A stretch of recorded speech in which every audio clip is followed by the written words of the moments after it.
तो मैं आज आपको एक मूर्तिकार की कहानी सुनाता हूँ। ठीक है।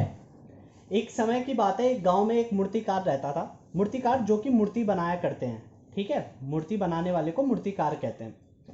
तो उस गांव में एक बड़ा व्यापारी आता है।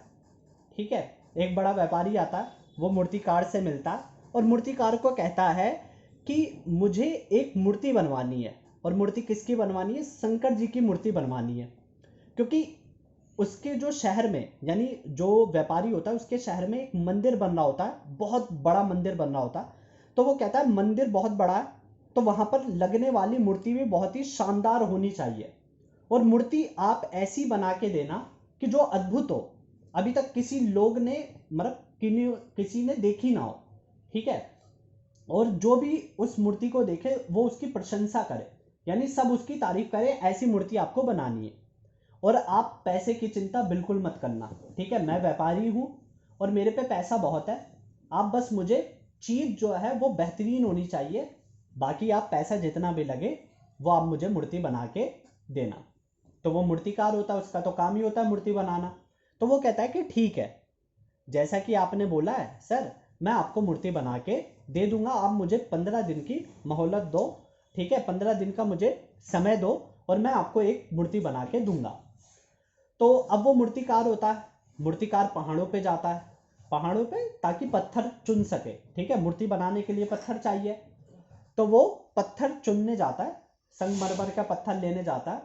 और वहां से है ना, दो अच्छे से चेहरा बनाने के लिए जो मेन टास्क होता है, मतलब उसका काम का, कि जो मेन प्रॉब्लम जहां पर आनी थी वो चेहरा बनाने में, अगर चेहरा सुंदर बना तो मूर्ति सुंदर बनेगी ही बनेगी। तो चेहरा बनाने के लिए वो दो पत्थर चुन के लाता, बहुत ही अच्छे अच्छे पत्थर पहाड़ों से चुन के ले आता है। अब लेके आता है अपने घर पे। तो वो पत्थर को रखता है, एक पत्थर को रखता है और उस पे छेनी और हथौड़े से, जो देखा है ना आपने, वो होती है लोहे का। ठीक है, छेनी और हथौड़े से उसको ऐसे पीटता है, मतलब तोड़ता है पत्थर को, डिजाइन बनाता है। तो जब वो डिजाइन बना रहा होता है, अब जिस पे छेनी लगेगी, हथौड़ा लगेगा, तो सीधी सी बात है, दर्द तो होगा ही उसे।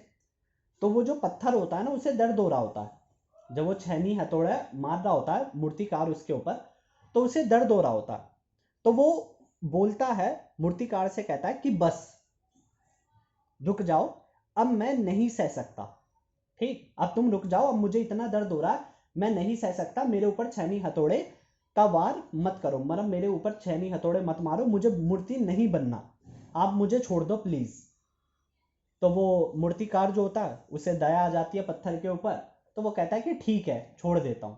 ठीक, मूर्तिकार ने पहले पत्थर को छोड़ दिया, दया आ जाती है उसे। अब दूसरा वाला पत्थर रखा होता है, तो एक ना एक पत्थर से तो बनानी थी मूर्ति, तो तैयारी करनी थी समय में। तो वो दूसरे पत्थर को उठा लेता है और दूसरे पत्थर को छेनी हथौड़े से मारना चालू कर देता है। और जब मारना चालू कर देता है तो दर्द उसे भी होता है। ठीक है, बहुत दर्द होता है उसे, काफी पेन होता है उसे।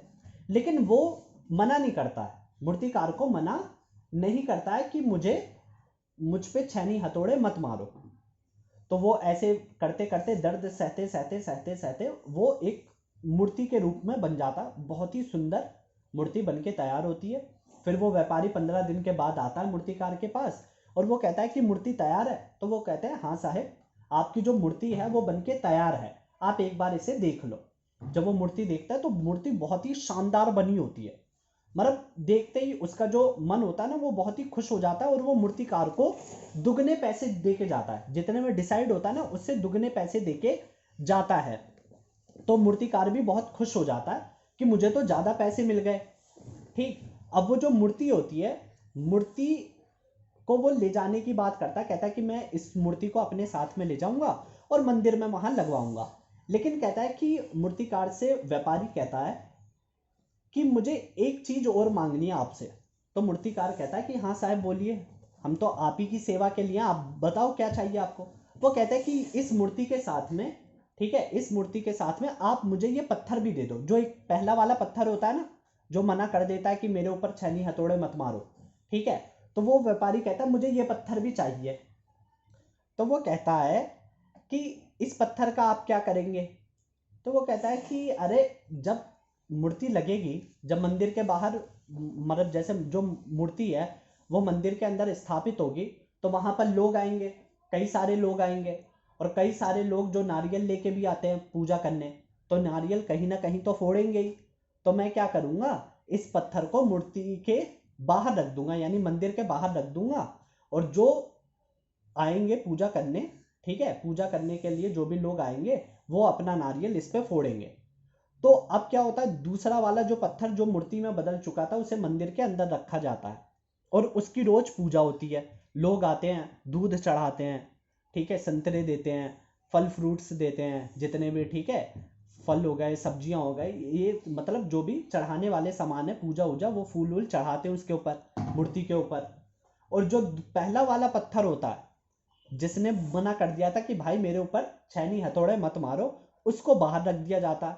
अब जो भी कोई आता है, नारियल लिया सीधा देके उसके सर पे मार देते हैं। अब उसे वो पूरी जिंदगी है ना वही बाहर पड़ा रहता है मंदिर के और पिटता रहता है, मतलब उसको नारियल सब फोड़ते रहते हैं, ठीक। तो वो मूर्ति कहती है, फिर मूर्ति क्या बोलती है, जब ये जो पत्थर होता है बाहर रखा हुआ परेशान हो जाता है, फिर बोलता है कि यार मूर्ति, तुम्हारी किस्मत तो अच्छी है कि तुम अंदर बैठे हो और तुम्हें सब दूध ये सब चढ़ा के जाते हो, और मुझे देखो, ठीक है, मेरी किस्मत जो है वो इतनी बेकार है कि लोग मुझे पत्थर मार के जाते हैं। तो वो मुस्कुराती है मूर्ति और उससे कहती है यही तो फर्क है।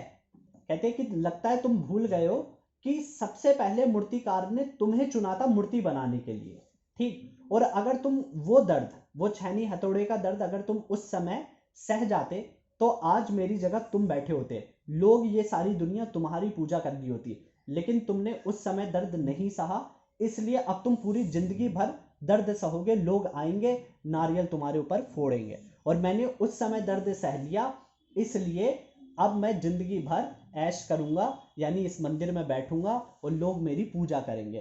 तो इस कहानी से हमें क्या शिक्षा मिलती है, इस कहानी से हमें ये शिक्षा मिलती है कि जो पढ़ाई अभी आपको भारी लग रही है, ठीक है, अगर एक की जगह 2 चैप्टर दे दिए जाते हैं, आपको भारी लगते हैं, तो इसका मतलब ये नहीं है कि ये आपको आने वाले समय में कुछ देगा नहीं।